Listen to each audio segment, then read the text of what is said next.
live via Skype. It's the Hashtag Wrestling Podcast. I'm your host, Turnbuckle Jim, and with me, as always, Titantron. No, wait. Oh, wrong person. Yeah, he's not here this week. Fast count it is. It is, and I really have no. I guess you're the Scarlet Witch to my Quicksilver. That's about as best I can describe it. Wait, you gotta put spoiler on that. It's like opening week still. True, but I'm not going to mention anything about, the whole plot of Avengers. Exactly. Why don't you tell me the plot of Daredevil? No. Oh, I already know the plot of Daredevil. I pretty much watch everything that Marvel Cinematic Universe has put out. Did you ever watch Man-Thing?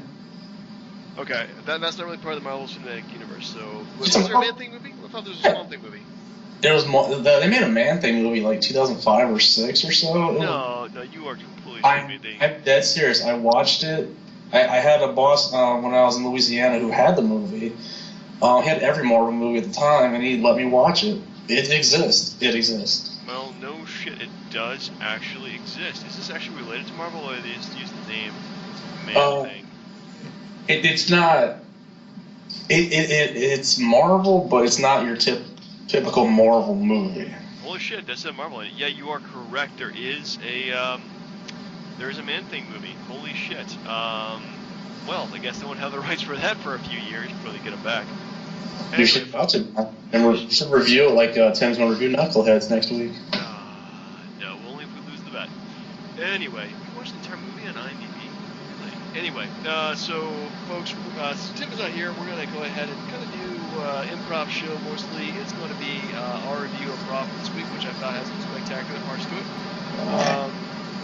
And then we're going to go ahead and do Wrestlemania 15, which I was really disappointed with, to be honest with you. What? Yeah. And then finally we're going to end up doing, I guess, random trivia and or questions about wrestling. We just kind of pick each other's brains for a few minutes. And you ready to do this?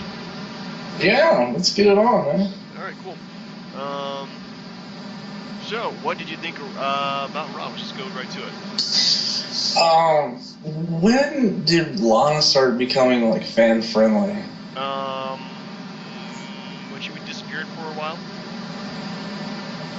Cause I saw her with the fan dangling, and Rusev was like pissed off at her, and I know I've read some stuff about it, but let's be honest, this isn't the first time that a wrestler's controlled their girl like this. Whether it's like Savage with Elizabeth is the most famous example, but just because it has been done before doesn't mean it's good.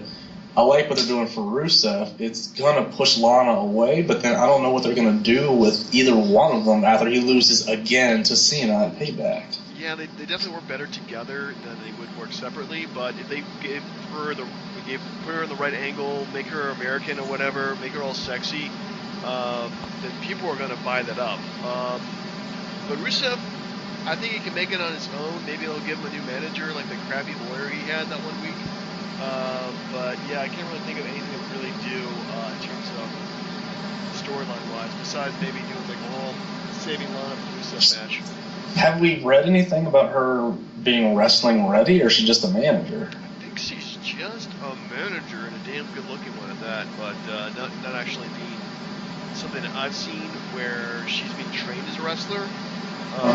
So, yeah, I mean, the fact that she did not go through the NXT system probably showed that she was not trained to be a wrestler, so. And I know the match itself was freaking-tastic with Dean Ambrose and Seth Rollins. Oh, yeah, they always do a spot-on. Great match. I just don't like that he's included in the match at Payback. I like it because they're going to be doing like too many three-way matches coming up, and I like the idea of putting him in there and give some fresh blood because, we kind of lukewarm with Martin, we're lukewarm with Roman Reigns, and Seth Rollins, of course, everybody hates him. With putting somebody there that everybody loves. So, Dean Ambrose, I think, really, he's probably going to be the one taking the pinfall, but it's good. It's fun to see him in there in that kind of match. I think it's going to be spectacular. And that's the reason why I didn't want him in there, because he's the one that's going to lose. Yeah, well, I really wish they would save up, they have the three guys in the Shield to do like a three-way match at WrestleMania to do for the belts. But I will take this. If they want to do it 20 times, I'll watch it 20 times. Yeah. Right. You there with me, Brian? Folks, we're having a bit of a Skype problem. You're. How? Yeah, I can hear you now. I think it should be something that should be safe for like a SummerSlam or Survivor Series, but a Mania match, they're already down on triple threat title matches at Mania. Yeah, that's true. They're not exactly the most popular thing these days. The thing that gets me is like they should space these guys out. Like if Orton's lukewarm, so be it, but finish that feud out, start another one with Ambrose, start another one with Reigns, and then you got Lesnar coming back. Space these guys out, you know? Like, have longevity with their own feuds. Like, I hate the guy, but Big Show should be wrestling Reigns right now. Orton should fight Rollins, and Ambrose, I don't know, does another ambulance match or something? I have no idea. Yeah, well, I wish they would mix it up and have different guys in the main event. This is good. I'm glad that they're putting in guys like Ambrose and Reigns and putting them on the main event and actually establishing them as main eventers, as opposed to putting them in the mid card and keeping them in the mid card for a while. Why not have 3 or 4 guys feuding for the title and make it interesting and maybe have the title take a chance? We've never seen it happen like this. So yeah, I'm intrigued. I'm excited. I think that match is going to be good. But I think as a whole, the pay-per-view might pretty much suffer because we're getting those guys in one match. May I offer a suggestion that I don't think you would want, but I think is going to happen? Which is? Well, so Rollins wins a Payback. Right. And his next feud is Kane. It's like an automatic because you could have him feud with Kane. Kane loses the first time, and then the next match is like if he loses again, not only is he out of the Authority, but he has to retire. Ooh. That would be a good way to retire Kane. About the damn time, but yeah, I really can't. Yeah, I can see that happening. I wouldn't be too excited about it, but it is predictable. So. Well, I mean, okay, if you go on Hulu and you click on Raw, it doesn't say anything about Bret Hart, Sami Zayn, or being in Montreal, or whatever. It says the continuing saga of Kane and Seth Rollins or some crap like that. Yeah. Well, segue. What did you think about Sami Zayn's Raw debut as a single wrestler? I didn't like it. Okay. The match itself was good. He injured his shoulder pretty early. He did. Apparently, he just did it when he was revving up the crowd. He tore his shoulder. So yeah, that really sucks. I mean, that pretty much puts him out of action for months, unfortunately. But the thing that got me is okay, so let's just say, for instance, that there are fans who don't watch NXT. Okay. And then Michael Cole said that in 2 weeks, Zayn was supposed to fight Kevin Owens for the NXT title at TakeOver 2 or something. Yeah. Doesn't that automatically tell you right away that Sami Zayn is not going to beat Cena? Yeah. Well, I mean, if you're a wrestling fan, yeah, you would obviously pick it up because he's going to go for another title. He's not going to win the belt that night, obviously, but didn't stop them from having a great match. I thought it was a good debut for Sami Zayn. Unfortunately, the injury scared the crap out of me. I'm a huge Sami Zayn fan, and just not digging the whole fact that he's injured again. So very, very scary against me. Now, one thing I was going to ask you about. Yeah. What do you think of the New Day being Orton and Reigns? I don't mind it because I'm actually starting to dig this whole cocky New Day, excessive celebrating. They don't give a damn what people think anymore. So having them, I mean, granted, it's a quick win the way they won, but I like it. Have the tag team champions beat these number one contenders. Why not? Yeah. They haven't really established a tag title match for Payback, have they? I don't think so, but I think it's going to be a rematch between them and Cesaro and Tyson Kidd. But I mean, I thought Raw was actually pretty good. I thought, again, it's the Zayn match and Orton, and then Rollins and Ambrose were the best parts of the show by far. Yeah, they really are. They really need to add, some more depth to the mid-card. I mean, they have tons of talented guys, but when they do a Spiders in the Bag match with Stardust and R-Truth. It's very really, it becomes kind of hard to watch those segments, but yeah, overall, I did actually enjoy this Raw, and I was glad they did things like put in Sami Zayn in there, put in freaking Seth Rollins versus Dean Ambrose, to make the match actually mean something and give us a surprising win for Dean Ambrose. So yeah, I really did enjoy that overall. So I'm going to give it a solid B+. What would you give it, Brian? The same. But real quick, I forgot to ask, like, what exactly are they doing with Wade Barrett as the King Barrett now? Is there any difference besides just wearing a crown or something? He gives you bad news, royally. But other than that, I think it's just like, he's the king gimmick. They really screwed the pooch there with the King of the Ring, if you ask me. No, I mean, and then I think, wasn't like Barrett and Sheamus beat Ziggler and Neville? They sure did. That's a waste of Neville. Yeah, it really is. Neville should be just doing 5-star matches. I haven't seen Lucha Dragons, too. I was kind of surprised they didn't make an appearance. It's very upsetting. Yeah, the Lucha Dragons should be, I don't know. Maybe they're saving them up for SmackDown or something, but yeah. Anyway, so good Raw.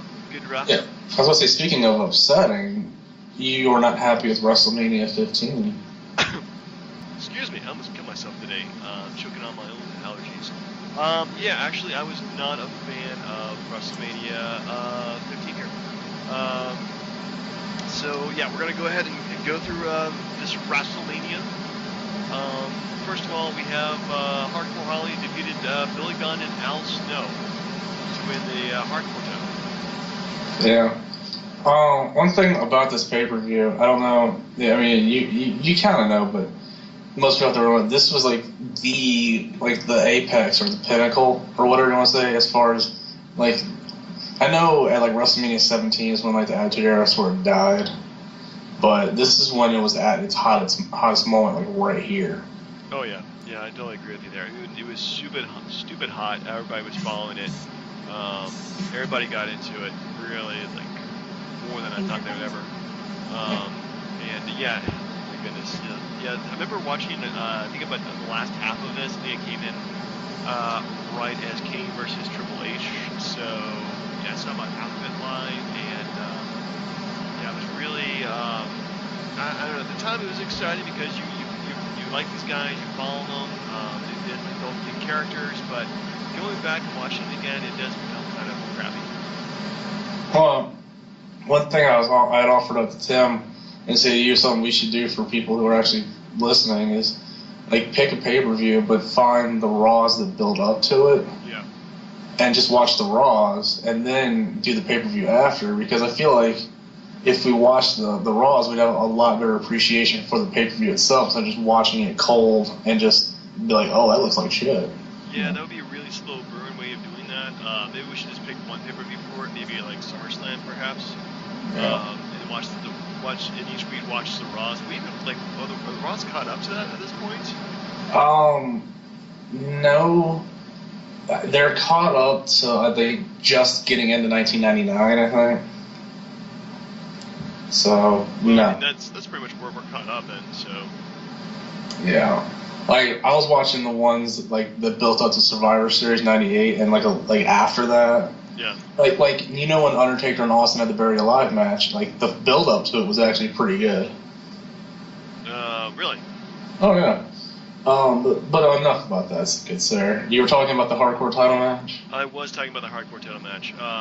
Yeah, I watched this in pieces. I was not a big first of all pay-per-view because I just couldn't watch it in one sitting. It was nothing exciting, I'll tell you that much. Not a big fan of really any of those guys, so. Well, did you like how, what was it? It was sort of built up where like the New Age Outlaws were split and they had separate feuds going into WrestleMania. Like, I think Billy Gunn was the Hardcore champ and then Road Dogg was the Intercontinental. Or something. That's dumb. But I mean, it wasn't the worst opening match I've ever seen. I mean, like Shawn Michaels and Tatanka kind of takes that, but yeah, it could have been a lot better. Oh yeah, well, much better. So anyway, next up we have Owen Hart and Jeff Jarrett with a very, very nice looking endeavor. Defeated D'Lo Brown and Test, who were, I guess they won a Battle Royal together, and now they become the #1 contenders. Yeah, okay, I love the character for D'Lo Brown, but holy crap, like, if somebody came up to me and shook their head at me like that, I'd slap them in the face.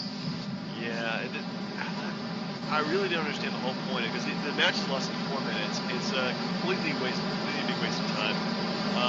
And one did like I like the idea of two guys who shouldn't be together are now together, the #1 contenders for the tag team championship, but the fact they don't win is just really wasted space if you ask me.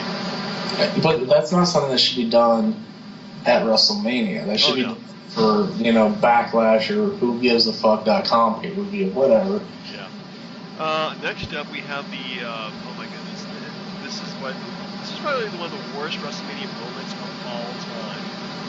Worse than anything that they ever did for WrestleMania 9 or WrestleMania 11. It's the Butterbean defeated Bart Gunn in a Brawl for All match. Did you take the people seriously? And they're like, dude, I got Bart Gunn in the second round. I'm like, what? Well, Bart Gunn did win their Tough Enough competition, but then again, he takes on Butterbean, who actually is a professional boxer. So, I don't know. Bart Gunn is... I think this is the last time we'll ever see his face again in WWE, for obvious reasons. Hey, can I ask you something? I think you went over this before, but was the Brawl for All legit? Oh yeah, it was very legit. I think it's on YouTube, but Jim Cornette talks about the worst decisions they ever did. Brawl for All wasn't. I think pretty much everybody agrees it was terrible. It was legit. People got hurt all the time doing it. It was extra money, and people were like, well, I have a black belt in karate, or I have a background in boxing. I could go ahead and do an MMA match. Why not? And it was completely legit. And it was just a horrible decision because of all the injuries, and it really did not do anything for the product at all. I mean, no, I didn't really know much about Bart Gunn before that, but holy crap, Butterbean knocked his fucking lights out. Yeah, it is it's literally 35 seconds of just pure embarrassment for Bart Gunn. He just got hit and went down hard. I don't think I've ever seen a boxing match end that hard too. And then there was the rounds were a minute apiece or something. I can't remember. It was so awful. It was god awful. Anyway, so best not to talk about that one. Oh. Next up, we have Mankind defeated Big Show Paul White via disqualification after Paul White becoming Mankind becoming the special guest referee in the main event. Yeah, and then McMahon comes out, slaps Big Show, and gets chokeslammed, and then Big Show gets arrested and taken out of the building. Yeah, it didn't make much sense at all. It was really stupid. It's yeah, go ahead and keep this guy away from beating the special guest referee, but you know what? Just get disqualified. Not just give him the easy victory. Well, again, like I said before, you bring in a guy like Giant, Big Show, whatever, and you make him look like an ass, an idiot, in like 5 or 6 weeks. It's ridiculous. Yeah, he had a terrible lack of, just a goofy treatment by the WWF at the time, and it's just. I honestly don't know, what's the best way to describe it other than embarrassing. So. Anywho, so next up we have 4-way for the Intercontinental Championship. Road Dogg defeated Ken Shamrock, Goldust, and Val Venis to retain the Intercontinental Championship. I think this was decent, but nothing WrestleMania worthy. I don't know, a lot of these matches just didn't live up to the whole WrestleMania build yet to me. I agree. What a problem is that you got you had I think it was Shamrock and Val Venis were the ones that were disqualified for being counted out or something. Yeah. And then Goldust lost to Road Dogg, and then what was it? Ryan Shamrock got blamed for it. Yeah, I think that was the last time time in WWE after that point. Hey, I'll tell you this much. If you want to hate this WrestleMania, I only have 2 words for you. Vince Russo. Yeah. Well, I mean, it's all backstage stuff, which is great at doing at this point in WWE. But yeah, the wrestling is just terrible. It's just like they don't give them enough. I mean, we're talking about 1, 2, 3, 4, 5, 6, 7, 8, 9, 10 matches in a span of 3 hours, and you know, it's they don't give them time to develop, or you know, there's very few decent matches there at all in this WrestleMania, so it's ridiculous. Yeah, but remember, this is Vince Russo all over it. True. So next up we have Kane with China defeated Triple H by disqualification as China turns on Kane. And rejoins DX. That's my DX song. Yeah, this was. I think like I remember like seeing this match. Like, yeah, she's back. I don't care anymore. It's like, well, we have 2 matches where she's back in DX before the Ultimate Betrayal happens. So. Yeah, which is still pretty funny to me. But I mean, as far as the match goes, I didn't have too much of a problem with it. I mean, they did well under the circumstances. I mean, oh yeah. I feel like they were underutilizing Kane at that point because he wasn't really the destructive monster anymore. He started to have feelings and all that crap. Oh man, if it's something like needs to have a flowchart of Kane and like how scary he's looked over the years, because you know this is the point where he starts going downhill, culminates with him losing the mask, and then he becomes all goofy. And actually, he loses really goofy, then he loses the mask. Then he comes back, I think, with the mask, and then he loses it again. Then he loses the mask. No, God damn it. But yeah, at this point he was freaking awesome. Mm-hmm. Next up we have the women's champion Sable defeated Tori.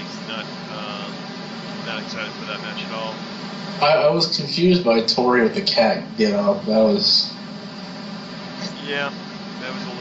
At this point, they were really flinging all these women in there too. There was really full of I don't know, these proto divas with Tori, the cat, and all those other guys. So.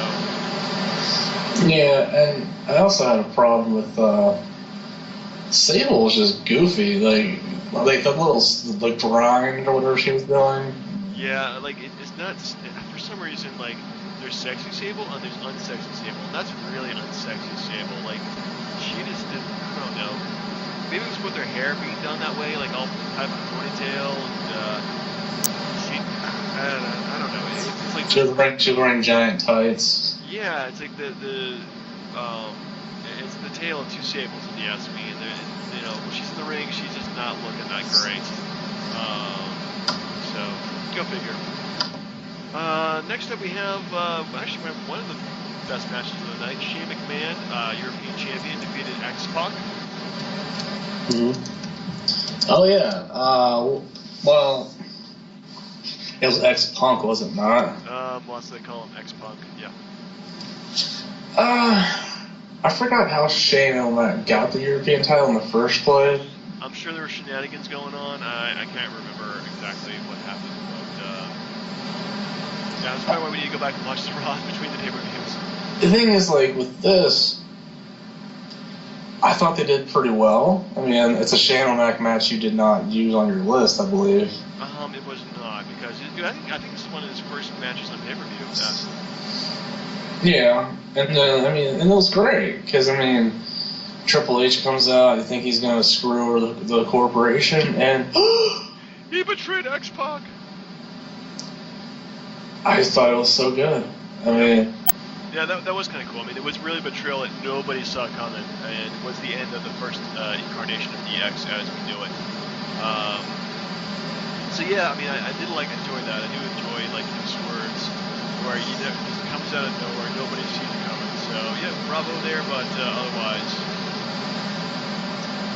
not too excited. I mean, it was good. It wasn't great. Speaking of god awful.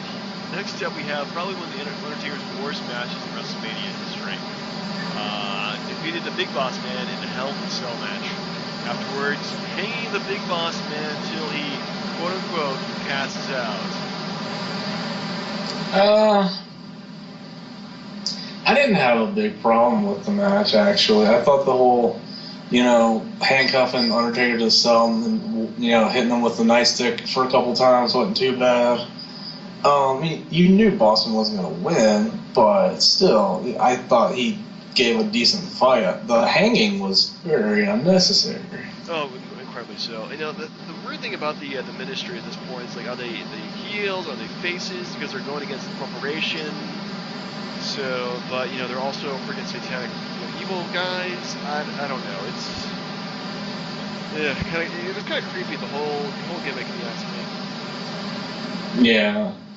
When you look back, you're like, he fought Boss Man at Mania? Yeah, like, that doesn't make it. It's like Shawn Michaels, Triple H, Brock Lesnar, Big Boss Man. Not Gonzalez. Yeah, completely harmless. Anyway, okay, so we come to our main event. Stone Cold Steve Austin defeated The Rock for the no DQ match for the WWF Championship. Now, what do you think about, Vince McMahon trying to make himself the referee and Shawn Michaels putting the kibosh on that? I like that. I like the commissioner being anti Stone Cold, so yeah, that was cool. I like that. I like the whole drama about who's going to referee the match. And then finally, Mankind comes out. He's the referee. Counts the 1, 2, 3, and the match. But overall, these guys have had better matches. And I think as a main event, it felt like it was just the coronation of Stone Cold Steve Austin one more time. Yeah, well, again, this is the most popular point that wrestling ever had. And these guys, for better or for worse, were the two top guys in the industry. Yeah. I didn't think it was the worst match. You kind of knew The Rock wasn't going to win when the corporation was banned from ringside and all that crap. But I don't think it was that bad. No, it wasn't bad. It's a great match. Well, it's a good match. But I don't know, I just felt like especially like The Rock had better matches with Mankind. Stone Cold Steve Austin had better matches with other wrestlers too. Oh, Mick Foley.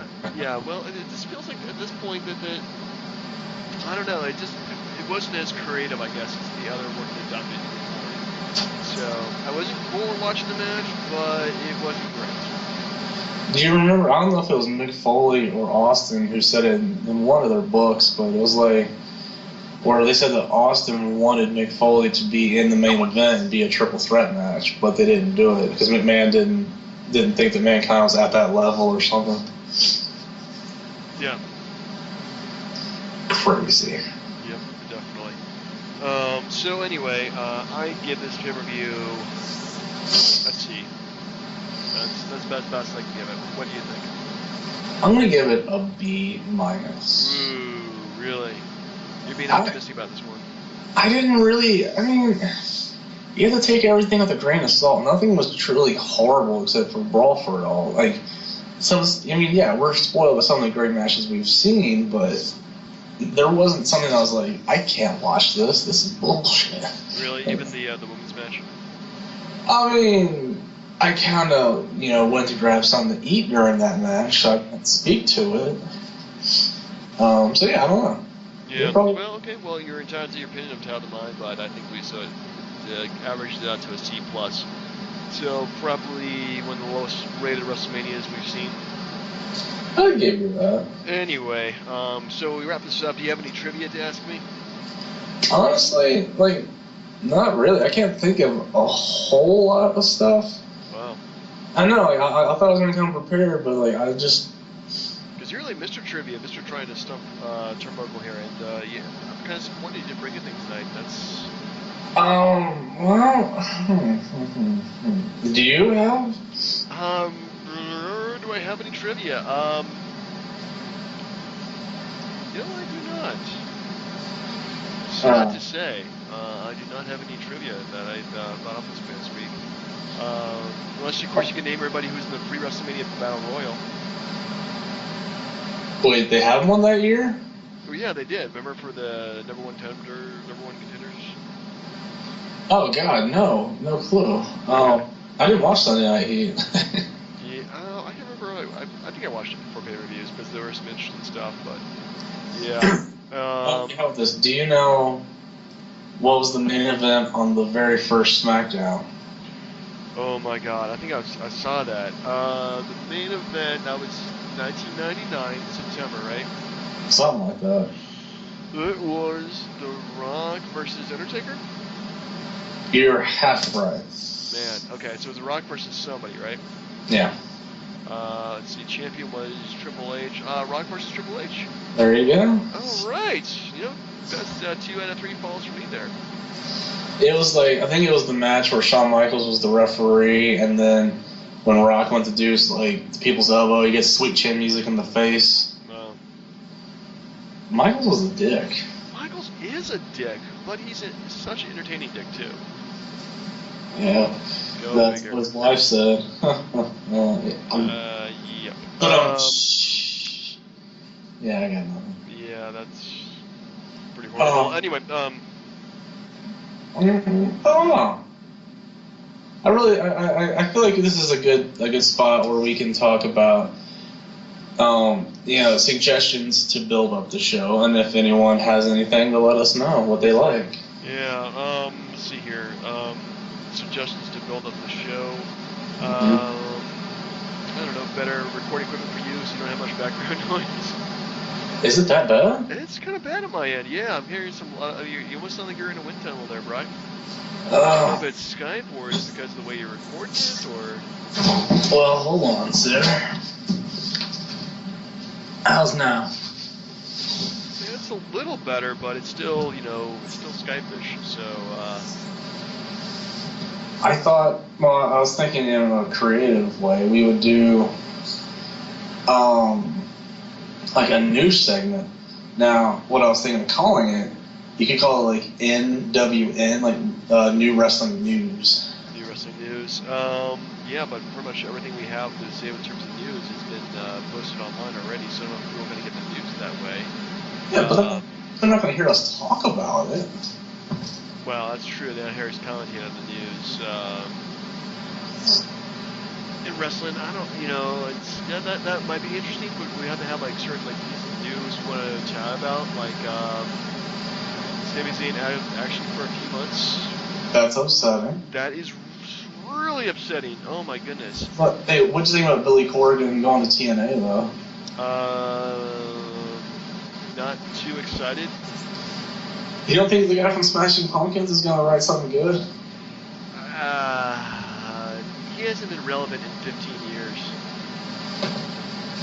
Oh, that's true. To be honest, I've never liked Smashing Pumpkins. Yeah. They've had a few good songs. Like Tonight was pretty good. The Right in the Cage, or whatever that song is called. But yeah, not too many songs are that good. Well, I gotta go back and listen to them, I guess. Well, that's just a thought. Now, for next week, are we keeping Tim's Top 5 or are we doing a different one? See, I think for next week, I would like to actually pick Tim's brain in the meantime. And if he could give us like a decent, like, pre-Hulk Hogan WCW pay-per-view to watch, just to mix things up a bit. Pre-Hogan? Yeah, so maybe before, like, he showed up in 94. Easy. Battle Bowl 93. Battle Bowl 93. Well, now I gotta look this shit up then. I mean, I've watched that one like a good half a dozen times. It's embarrassing, but I love that pay-per-view. Battle Bowl 1993. Let's see here. Battle Bowl results. What does it have its own Wikipedia page? What the hell? Let me see. It's the one where like they do the literal random drawings of tag teams. There's always like a good guy and a bad guy getting put together. Oh yeah. That's always kind of a cool thing. It was back when Harlem Heat was Kane and Cole instead of Booker T and Stevie Ray. Yeah. You know what? Let's go ahead and watch it. Alright. So, like I said, did you want to keep his top 5 or do a different? Yeah, let's go ahead and keep the top 5. I like the idea of top 5, like, favorite wrestlers in different promotions. So I'm going to go ahead and keep that. So we'll save that for next week. We'll put that in our pockets and do Battle Bowl 93. You know what I was thinking? I know it's his thing, but wouldn't it be cool for it to give each one of us like somebody like you pick WWF or I get ECW or he gets WCW or something like that? We could do that. I wouldn't mind doing a top 5 list of ECW guys or a top 5 list of pretty much any of those organizations, if you ask me. That's easy to do a list of any of them. Oh, there you go. But I think the list should be about guys who made their mark in that organization. Like, for example, you really can't put, as much as I hate to say it, you can't do, like Hulk Hogan for WCW, or Sting for WWE because, they were made bigger in WWF or in WCW, so. I don't know. Hogan in the NWO is the exception to the rule, I think. I mean, you can go you can't really call Jericho a WCW guy, but you can say he's a WWF guy. True, yeah, you could do that. I mean, guys who crossed over, but you couldn't say Ric Flair was WWE. Well, yeah, I really can't say Ric Flair was a WWF guy. Like Lex Luger. Yeah, like Lex Luger. I mean, he was in WWF for 3 years, but still not. He wasn't his best. Well, yeah. Anyway. So yeah, if you want to do WWF, I'll do ECW, and you can do WCW. Doesn't matter. I mean, it's still his list, so we gotta run it by. Yeah, true. We don't want to give him a list and say, okay, now you're doing this guy, this guy, this guy. So anyway, so I think this is a good part to end. So folks, we'll see you next week with our brand new list and brand new Raw. And predictions for Payback. Oh, yeah, for some Payback. Anyway, take it easy, folks. Yep.